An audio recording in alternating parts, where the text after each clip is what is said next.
As of now, hindi ko pa mare-recommend na gumamit tayo ng electric vehicle para sa mga public transport na kotse. Maybe sa mga private use, wala nang magiging problema yan. Pero sa public use, especially the battery, hindi pa siya ready. Kasi may mga issue pa with regards sa warranty at dun sa lifespan ng battery kung gagamitin siya sa public use. At ngayon, i-discuss ko kung bakit nga ba hindi pa ready yung technology ng battery para sa public use na kotse. Well, kung mapapansin ninyo, pag bumili kayo ng battery, yung mga battery na pang kotse ngayon, like yung mga 1SM, 2SM, pag private use, binibigay nila yung full warranty na 24 months, 21 months. Pero pag dineclare mo na for public use yung sasakyan, gagawin lang nilang 6 months. So, dun sa case na yon, bakit nila ginawang 6 months lang, Hindi nila binibigay yung full warranty. Well, unfortunately, na based dun sa kanilang mga data, minsan nakakapag-claim ng isang battery pa yung public use. So, kaya nilesen nila yung warranty para hindi na sila gumastos pa o malugi pa.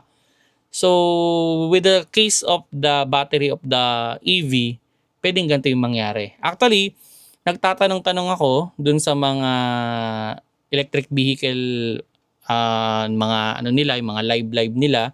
Minsan nagtanong ako, ano ba yung warranty ninyo sa public transport? And wala akong malinaw na nakukuhang sagot. Kung ibibigay ba nila yung full warranty pa rin na 8 years or hindi. So, alanganin sila. Now, doon naman sa nagpapasubscribe ng battery, unfortunately, dinoble nila yung presyo ng subscription pag ipapasok mo o gagamitin mo sa public transport. So, dahil dinoble nila, so para sa akin, biglang parang may okay, bakit nila dinoble? Maybe the technology is not good enough pa para sa public transport. And kung ibibigay nila yung same subscription sa pang-private, sa public, may possibility may lugi sila. So para hindi sila malugi, dinoble nila. So ibig sabihin, para sa akin dun sa dun sa reason na yun, dinoble, okay, ibig sabihin, maybe yung technology nila yung battery technology nila is good for private use lang. Pero sa public use, maybe good din, pero nagduda na sila. Kaya dinoble nila yung amount. Then, yun. So, dun sa, at ito pa yung isang malaking tanong dyan Alam naman natin sa Pilipinas, hindi madali ang warranty system natin. I mean, di ba, yung lemon law nga Parang, hindi ko alam pero parang isa pa lang inabalitaan kong nanalo. How much more tong mga to? Baka mamaya, mag-declare ka ng lemon kasuhan mo and everything. Baka hindi ka rin manalo. So, yun yung dyan Yan yung isang issue, Siguro kung may maganda tayong warranty setup dito sa Pilipinas na parang no question asked, warranty nyo to, maybe okay na to Pero, minsan kasi, i-investigate pa nila yan, titignan pa nila kung fault mo, pag fault mo, hindi nila iwa-warranty. So, yun yung kumbaga, hahanap pa sila ng butas para hindi warranty. And, on my own opinion, yung warranty, ang isa sa mga reason kung bakit maho-hold ka sa sistema ng manufacturer or ng kasa.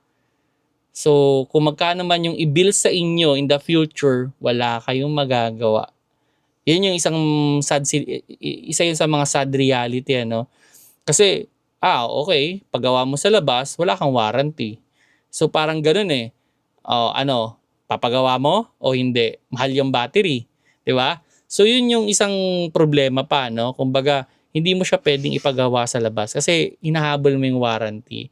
Pero ito, Sabihin na natin kung titingnan man natin in a normal use, sino ba yung may pinakamagandang technology ng battery? Ako, I do believe cellphone na natin ang isa sa may pinakamagandang technology ng battery na ginagamit natin sa ngayon.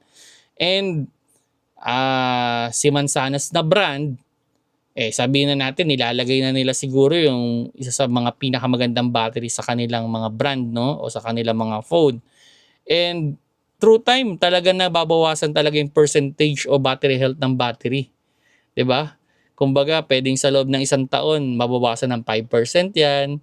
After 2 years, 10% na. So, pabawas ng pabawas. So, ibig sabihin, pag pabawas ng pabawas, pababa ng pababa rin yung dami ng charge niya. So, pwedeng pagkabili mo, 400,000 kilometers.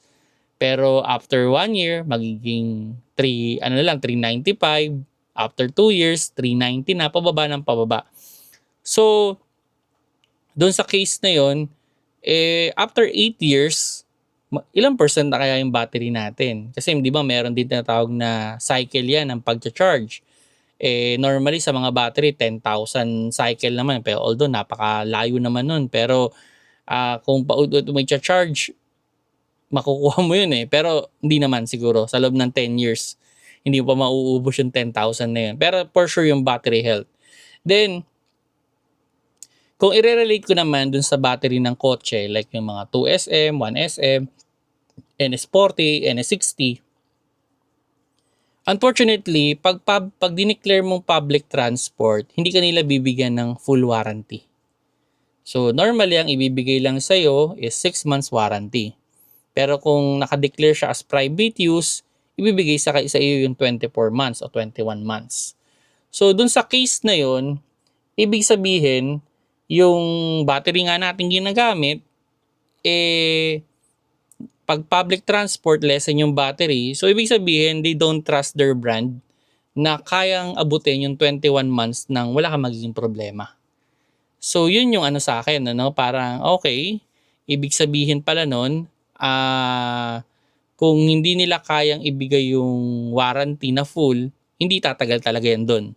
Kasi alam nilang malulugi sila Kasi way back then, binibigay nila yung full warranty. All of a sudden, marami nagki-claim. So, ginawa nilang 6 months na lang.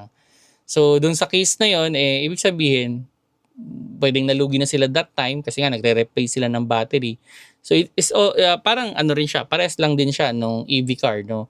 Kung magki-claim lahat nung bumili, malaking lugi yan doon sa kumpanya rin. So, kaya nga, di ba, na ano ko nga kanina, na dinoble. So, maybe, papunta naman tayo doon sa pag-improve pa, pagganda pa ng sistema. Pero sa ngayon, kung nandito tayo sa Pilipinas na merong hindi magandang system ng warranty at maraming achuchuchu bago mo makuha yung warranty mo, questionable pa rin sa akin yan. At kung dun sa case nga na dinagdagan yung subscription pag public transport, ibig sabihin, alam na nila na pwedeng mag-claim ka. So, para hindi sila malugi, dinagdagan na lang nila. So, yun yung ano ko. Pero, believe ako kung merong mang brand na maglalabas na gamitin man sa public transport, ibibigay nila yung full warranty.